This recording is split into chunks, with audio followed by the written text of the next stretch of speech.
Hey Bears fans, I want to ask you this question before we jump into today's video. Is the Bears season over? Chicago now sits at 3-5 after their loss to the San Francisco 49ers. Are playoff hopes dashed with that loss? Let me know what you guys think. Give me a Y for yes, give me an N for no. I'm looking for, 1,000 comments on today's video. So I want to know from you guys, is the season over for the Chicago Bears in terms of trying to make the playoffs? Let us know, and then we'll jump into the latest rumors here on Overreaction Monday.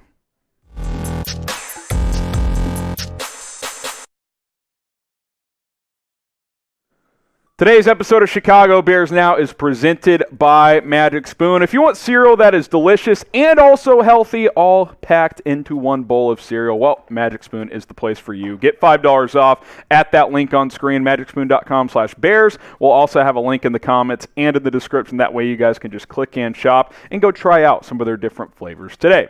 All right, let's get into the latest rumors now that the trade deadline is just one day away. Is a fire sale coming from Chicago before the deadline? While it should, I'm only going to give it 2 smoking J's on this one. People are talking, but I am not at all convinced that Ryan Pace is going to be a big-time seller, although he should be. The Bears need to sell in a major, major way. We asked you the question off the top, is the season over? I'm not going to sit here and say it's impossible that the Bears could rally and make the 7th seed in the playoffs because, let's be honest, it's not that inconceivable to make a run to the 7th seed in the NFC this year with how it's playing out. That being said, you're fighting with about 6 other teams right now, especially now with New Orleans improving to 5-2, even though they lost Jameis Winston. More on that in a minute, but how it relates to the Bears, still going to be hard to get into up to that 6th seed, so you're kind of fighting for one playoff spot, and losing that game to the San Francisco 49ers just did not help the cause whatsoever. These are 5 names I'm looking at as potential trade candidates. Both your backup quarterbacks, Andy Dalton, Nick Foles. We'll talk about Dalton especially here in a moment. Could the Saints trade for him after Jameis Winston's injury? Maybe. Allen Robinson. I think if you can get a second-round pick for him, you should move him. Akeem Hicks. Can you get a third? If you can get a third, that's intriguing to me. Same with Robert Quinn. I know Quinn's played really well this year, but as good as he's been, he's a little bit older. That contract is not very good. I think those are guys that if you can get, late day 2 picks for him, that's something you have to consider if you are the Chicago Bears. However, Ryan Pace on News Radio 780 before the Bears game on Sunday had this to say: we're always looking at ways to improve our team. This time of year, there's so much constant dialogue with all of the other teams. It's constantly ongoing. I think if something presents itself to make us better, we'll always talk through it as a staff. It's no different this week. We've made several trades this season, and our aggressive mindset will be ongoing. I get where he's coming from, always wanting to improve, and he knows that he could be on the hot seat, but you cannot allow Ryan Pace to be a reactionary. You cannot allow him to be reckless. You have to look ahead to 2022. If you're going to make trades, you should be trading people out of here and get some draft capital back. We already know the Bears don't have a first-round pick next year. That makes things more challenging, but we need to be thinking in terms of how can we shape this team to best build around Justin Fields in the future. I don't think trying to scrape along and make the playoffs this year really helps you do that. Even if you go trade for a piece or two and you sneak into the 7th seed, you really think the Bears can make a run this year? I just don't see it, man, especially now that all of a sudden the defense is starting to slip in their level of play as well. How many trades will the Bears make? Whether they're trading for players, trading players away, how many do you think? I think they'll make at least one. They obviously made the Jakeem Grant trade a couple of weeks ago. I think they make at least one more. What do you guys think? How many trades will Chicago make before the NFL trade deadline? Let's keep it moving here. Dalton or Foles to the Saints. I'm going to give 2 smoking J's on this one. People are talking. It already sounds like New Orleans isn't interested in signing Cam Newton. But if you're the Saints, you're sitting at 5-2. You lost Jameis Winston. I know Trevor Siemian played fine in mop-up duty yesterday, and they actually beat the Buccaneers. But do we really think the combination of him or Taysom Hill can lead the Saints on a deep playoff run? I don't know. I don't know if Andy Dalton or Nick Foles can do that, but I think they give you a slightly better chance, especially than Trevor Siemian. And Taysom Hill, do we really think as a full-time quarterback he's the answer? There's a reason they started Jameis Winston, because I think that answer is no. You look at the NFC playoff picture, New Orleans is in a good spot. They're 5-2. They're only a half game back of the Buccaneers, who they just beat head-to-head. Hell, the division is not out of the realm of possibility, but you need a quarterback. You've lost Jameis Winston, who, hasn't been playing great, but he's been, serviceable this year. I don't know if New Orleans has a serviceable option. I would say Andy Dalton is the definition of serviceable. I think you could at least make the playoffs with him with this start New Orleans has gotten off to. Who would you rather trade if you had to pick one? Type NF for Nick Foles, AD for Andy Dalton. I think more teams would have interest in Dalton. Look, if you can get a 6th-round pick for one of these guys, do it, man. You don't need both these guys. You need one. You need to keep one to back up Fields the rest of the way this year, but there's really no benefit to keeping both. Like, you just don't need it. So NF for Foles, 80 for Dalton.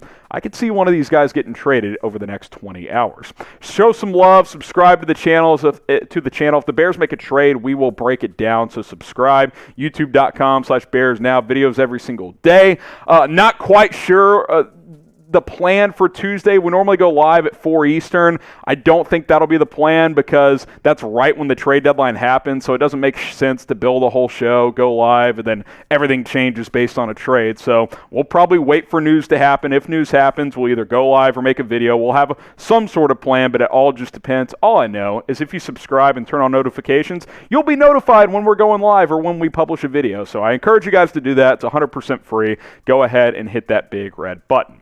All right, let's keep it moving. Justin Fields, is he getting better? No doubt, man. 4 smoking Jays. This is the second time this year that he has flushed a really poor performance and bounced back in a good way. We saw him get sacked 9 times in Cleveland and get just embarrassed in his first start. Comes back, beats Detroit, plays pretty well that next week.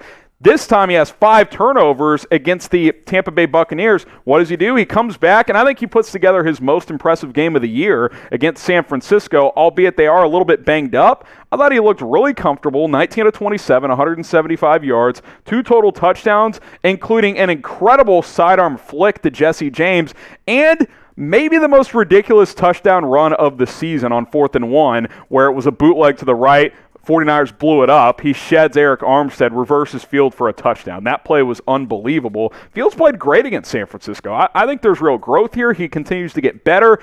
He has a trait of flushing bad performances, and you have to have that as a young quarterback. You just do. You can't let one bad performance turn into 2, 3, 4, 5. Like, you got to have a short memory as a quarterback in the NFL, and Fields has already proven twice that he has that. So if he continues to stack these games and can put together a good second half of the season here, sure, we all want the Bears to win every game, but his development is most important, and I think he is developing and improving every single week. Now, I still want a different coaching staff. We'll talk coaches in a minute, but I think it's worth mentioning. More on Fields in a second, but want to give some love to Magic Spoon because they are powering today's show. They powered my morning today because, I'll be honest, you guys had me ripping shots on the watch party yesterday, and I needed a little pick-me-up this morning. I was like, I don't want to go do my workout. Crushed a bowl of Magic Spoon, kind of flushed that hangover very, very quickly, and got my workout in. Shout out to those guys. Protein, which is high-protein cereal, sugar-free cereal, 0 grams of sugar, only 4 grams of net carbs, and their flavors are sweet. They're delicious. There's tons of different options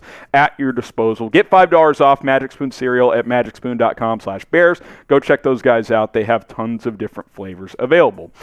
Keep using Fields' legs. That's something I want to preach as well. 14 carries, 103 yards in that game against San Francisco. I know a lot of you guys will say, well, Nagy wasn't there, and all of a sudden they unleashed Fields' mobility.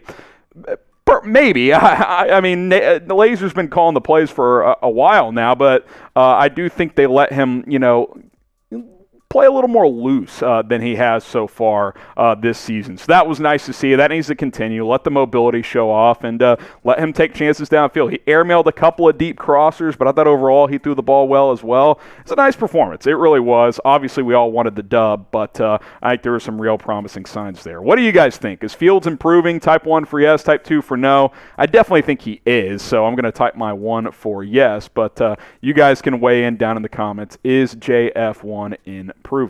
Okay, how about hiring Kellen Moore? I'm also going to go for Smoking Jays. Bear down. I want this to happen. Kellen Moore has become my top candidate for the Chicago Bears. I don't know if y'all watched Sunday Night Football last night. I get it, Halloween. There might have been some Halloween parties, or if you got kids, or if you're a young kid trick-or-treating watching, whatever it is, maybe you missed the game. He made Cooper Rush. I'm all in on Kellen Moore, by the way. He made Cooper Rush look like a serviceable starting quarterback last night. Like, the game plan for Dallas was, let's run the football with Zeke Elliott and Tony Pollard, their two running backs, against Minnesota, and try to win a grind-out game. Minnesota adjusted, started stuffing the run. This is what Cooper Rush did. 24 of 40, 325 yards, 2 tutties against just 1 interception, including a game-winning drive with under 3 minutes left, in which he threw the ball every time except for once, I believe. I was sitting there, I was like, why not run the ball once or twice? Kellen Moore trusted Cooper Rush and got the best out of him last night. I think Kellen Moore would do wonders with Justin Fields. I really do, man. I'm so impressed with how he has elevated Dak Prescott into being an elite MVP type of quarterback. He got a good performance out of Cooper Rush. It's good coaching. It's good play calling. It's understanding, okay, Cooper, you're going to start. What plays do you like? I think there's a lot of that happening in Dallas too, understanding what plays your quarterbacks runs well. I think Nagy, when he was calling plays, was too much, this is my playbook and I like these plays. Well, you got to play to your quarterback's strengths. I think Kellen Moore does that as good as anyone in terms of NFL play callers. I'm all in. Hire Kellen Moore. Get a DC in here, whether it's keeping Desai or someone else. Maybe Vic Fangio gets fired. You could go get him. I'm in. Get Kellen Moore to Chicago. I think he could absolutely maximize Justin Fields. And by the way, Matt Nagy's obviously still the head coach. Do you want him fired? Are you done with him? Not yet? Let me know. Type FN for fire Nagy. Type NY for not yet. I don't think there will be a midseason firing. I just don't. But I'm definitely ready for a different coaching staff in here, and I think that Kellen Moore has become my top candidate. All right, thanks for you guys for sticking with us here on Overreaction Monday. A lot of rumors. If trades happen, we will cover it. YouTube.com/BearsNow. That's the plan here. That's what we do. We get you guys the latest news and rumors around the Chicago Bears. Big day tomorrow with the trade deadline. Stay tuned, and we will have you guys covered here on the channel.